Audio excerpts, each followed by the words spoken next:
What happens when a country music superstar meets his match in the most unexpected showdown? You won't believe what unfolds when Blake Shelton sits down with Joy Behar, and what should have been a simple promotional appearance turns into an explosive confrontation that ends with one of music's biggest names walking off, set in fury. This is the heated exchange that has everyone talking today. Before we get into this incredible story, make sure you hit that subscribe button and drop a comment below because you're not going to believe what unfolds. The tension was palpable from the moment Blake Shelton walked onto the View set last night. What started as promotional banter for his latest album quickly devolved into one of the most dramatic confrontations in recent television history. The country superstar, known for his laid-back demeanor and southern charm, found himself in the crosshairs of Joy Behar's sharp tongue in a way that left viewers stunned and the studio audience in uncomfortable silence. The trouble began when Behar, seemingly out of nowhere, decided to pivot the conversation from Shelton's music career to his personal life and political views. "Blake, you've been very vocal about your support for certain political figures," Behar began with that familiar smirk that regular viewers know all too well. "Don't you think celebrities should be more responsible about the messages they send to their fans?" Shelton, clearly caught off guard by the sudden shift, maintained his composure initially. "Joy, I'm here to talk about my music. I've always believed that people should think for themselves and make their own decisions." His voice carried a hint of warning, but Behar seemed determined to press forward. "But that's just it, isn't it?" Behar continued, leaning forward with increasing intensity.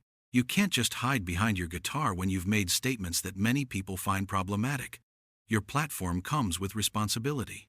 The other co-hosts shifted uncomfortably in their seats as the atmosphere grew increasingly charged. Viewers could sense something was building, and Shelton's jaw tightened noticeably as he processed what was happening. "I'm not hiding behind anything," Shelton replied, his trademark Oklahoma drawl becoming more pronounced as his frustration mounted. "I've never told anyone how to vote or what to think. I talk about my life, my experiences, and if people don't like that, they don't have to listen to my music." But Behar wasn't finished. In what can only be described as a calculated escalation, she brought up Shelton's past relationships and comments he'd made years ago that had been taken out of context by social media. "What about the comments you made about women in country music? About how they should know their place? How do you explain that to your female fans?" The studio fell silent as Shelton's face reddened. "I never said that," he shot back, his voice rising for the first time. "That's a complete fabrication, and you know it. I've supported more female artists than most people in this business." "Are you calling me a liar?" Behar challenged, her voice sharp and confrontational. The tension reached a breaking point as Shelton stood up slightly in his chair. "I'm calling you irresponsible. You're twisting my words and making up quotes to fit your narrative. This is exactly what's wrong with media today."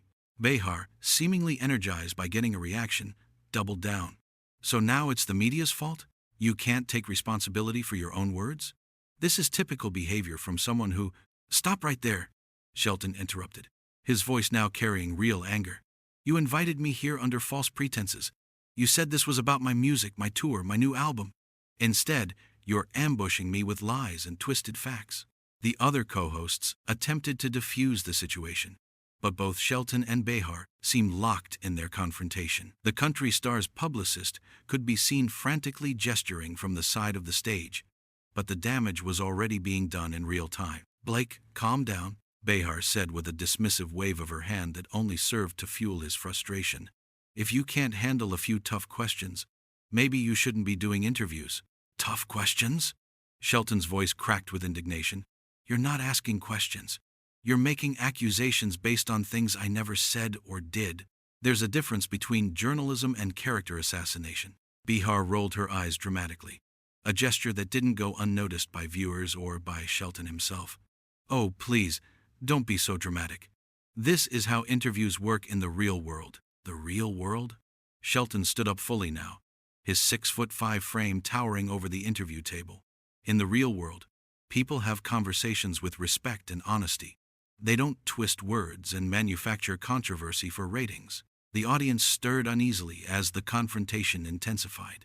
Other guests and co-hosts looked on helplessly as two strong personalities clashed in spectacular fashion. "You know what your problem is?"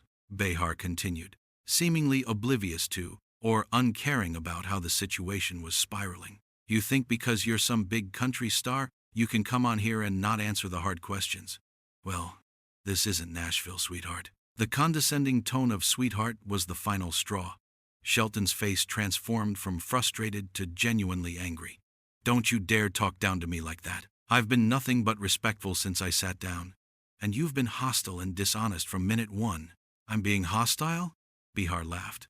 But it wasn't a pleasant sound. You're the one getting all worked up over a simple conversation. Simple conversation? Shelton's voice boomed across the studio. You've accused me of saying things I never said, questioned my character, and now you're patronizing me. This isn't a conversation. It's an interrogation based on lies. The tension in the studio was now so thick it was almost suffocating. Camera operators continued filming, capturing every moment of the unprecedented meltdown happening in real time. Behar, perhaps realizing she had pushed too far but unwilling to back down, made one final inflammatory comment. Maybe if you spent less time playing victim and more time taking accountability for your actions, we could have a productive discussion. That was it. The moment that broke Blake Shelton's composure completely. Victim? His voice rose to a level rarely heard on daytime television. I'm not playing victim. I'm defending myself against lies and distortions. But you know what?